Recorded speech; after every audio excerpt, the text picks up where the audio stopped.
Jangan lupa like, komen, dan subscribe channel YouTube TVRI Bengkulu dan nyalakan lonceng notifikasinya.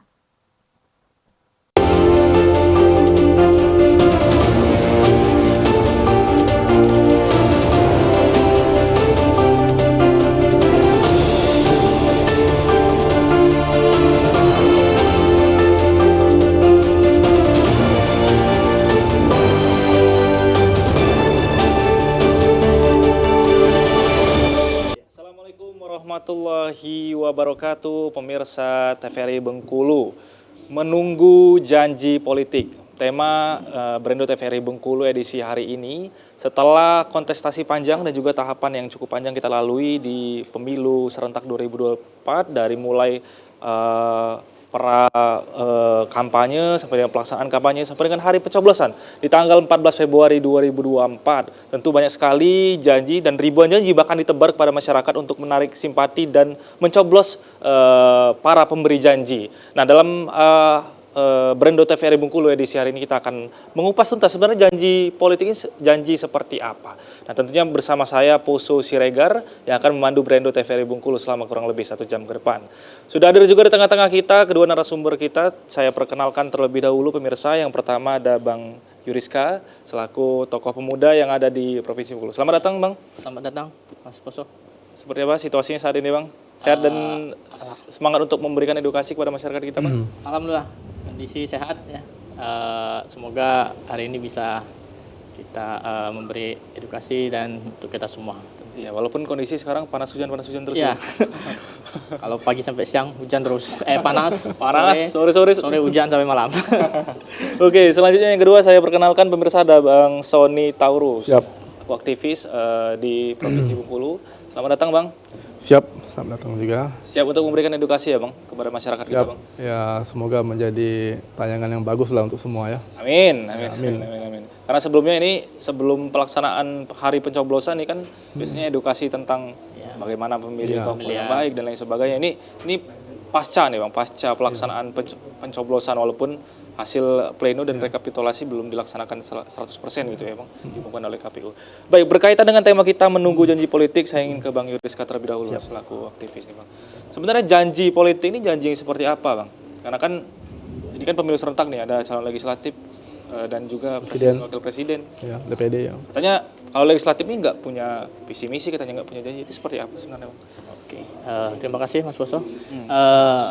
Janji politik gitu ya, janji dari para calon-calon legislatif gitu ya, baik mereka sebelum dan banyak proses yang mereka lalui gitu ya, bahkan sebelum penetapan pun mungkin mereka sudah mulai bergerak dan melarikan janji-janji lewat secara personal dulu gitu. Nanti setelah pendaftaran yang resmi, setelah mereka mendaftar ke KPU dan resmi, mereka dikasih space waktu gitu ya. Itu yang kalau resmi dari KPU itu namanya masa kampanye. Nah, di masa kampanye mereka mungkin bisa mulai berjanji gitu ya. Mengkampanyekan dirinya, mengasih tahu tentang dirinya. Nah, itu janji-janji politik yang mereka berikan kepada masyarakat untuk meningkatkan elektabilitas dan bagaimana nanti pemilih memilih si calon tersebut.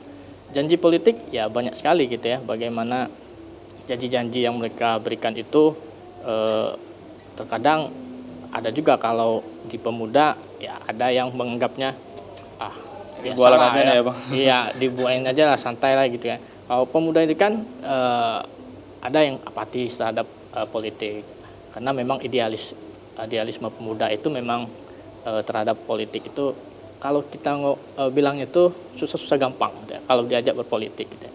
Kalau ketika calon itu berbicara tentang politik, berjanji gitu ya, pemuda ini biasanya dia akan lebih melihatnya lebih luas dan mereka akan melihat dari perspektif banyak gitu ya. Artinya bagaimana apakah janji itu benar-benar akan diterapkan atau nanti ketika dia terpilih memang dilakukan gitu ya.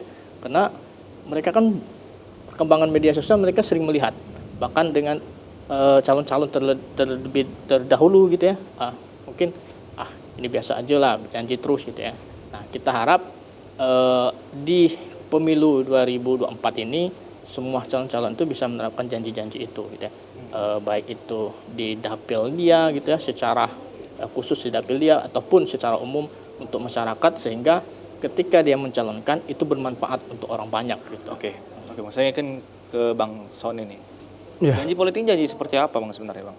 Ya, kalau bicara soal janji politik, saya sebetulnya agak ini ya bicara soal ini ya. Karena kalau bicara soal politik kemarin pemilu 14 Februari kemarin, ini kelihatan bagaimana dinamika yang terjadi di lapangan.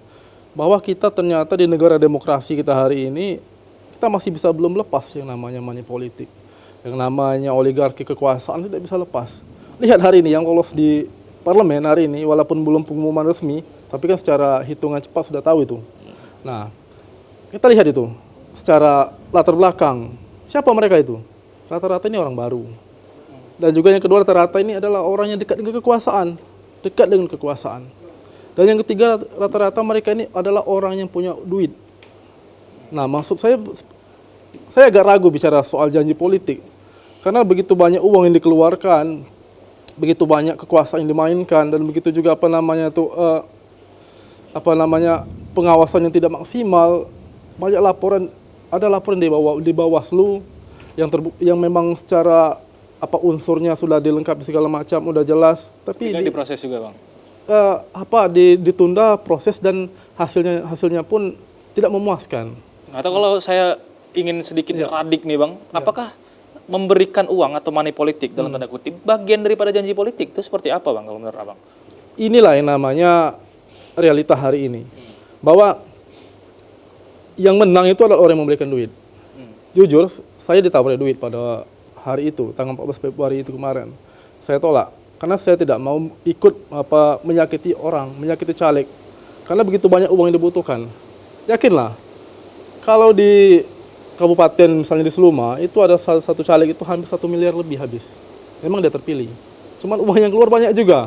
Nah, dalam artian dengan banyak uang yang keluar, dengan segala macam permainan dengan, apakah janji politik menjadi hal penting? Ini yang menjadi pertanyaan besar untuk kita kan. Masyarakat hari ini apa melihat itu? Apakah masyarakat kita sudah cerdas, sudah terdidik? Karena kalau bicara janji ini kan biasanya orang sudah, kalau kita berjanji itu kan orang sudah punya komitmen itu kan. Iya. Oh, saya nih siap ini. Berarti sudah saling mengerti kan. Saya agak ragu kalau bicara soal janji politik hari ini. Kita ada 5 yang kita pilih kemarin. Ada presiden, oke lah presiden ini, ada eksekutif kan pusat. Ada DPD. Ini luar biasa, lihat siapa yang menjadi hari ini menjadi hitungan cepat yang menjadi suara terbanyak. DPRD provinsi, lihatlah. DPRD kabupaten, dia itu DPRD kabupaten kota, dia itu DPRD provinsi, DPR RI. Nah, lihat banyak wajah-wajah yang mereka itu secara track record diragukan. Tapi karena dekat dengan kekuasaan, mungkin ngomong ini karena dia istri pejabat, istri kepala daerah mungkin ini kan. Oke, itu yang harus kita pertegas dan juga harus kita tapi secara kualitas saya mungkin lagi supaya lebih jelas pembahasan kita dalam sebuah janji politik. Kita akan bahas lebih lanjut Bang di segmen selanjutnya. Pemirsa jangan kemana-mana, tetap di Brendo TVRI Bengkulu.